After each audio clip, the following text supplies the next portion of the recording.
মাছ কষা কষা করে রান্না করব।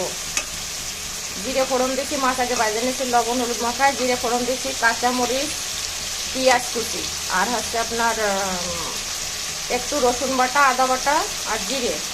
এখন এটাকে ভালো করে কষিয়ে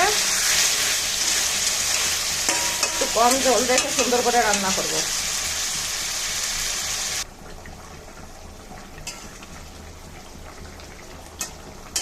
আমি আজকে কি কি রান্না করব আপনাদের মাঝে একটু শেয়ার করার জন্য আসছি। পাতাকপি দিয়ে আলু দিয়ে এই যে একটু ভাপ দিয়ে রাখছি, পাতাকপি আলু দিয়ে ঘন্ট বানাবো।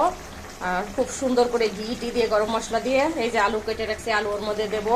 পাটি সাপটা পিঠে বানাবো। আমি হচ্ছে আমার ছেলের কাছে যাব, কৌশিকের কাছে, তো ওর জন্য একটু রান্না করে নিয়ে যাচ্ছি। তো দেখেন আমার শোল মাছ রান্না কত সুন্দর হচ্ছে। সকালবেলা নাস্তা টাস্তা বানায় অনেক কাজ সারছি, এখন আবার এই শাক ভাজি হয়েছে, কলই শাক ভাজি। আমার ছেলে তো আসলে ঢাকায় থাকে, সবজি মবজি খেতে পারে না, আর খুব প্রবলেম।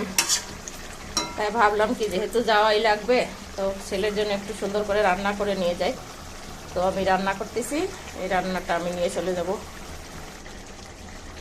রান্না কমপ্লিট, খুব সুন্দর হয়েছে না দেখেন।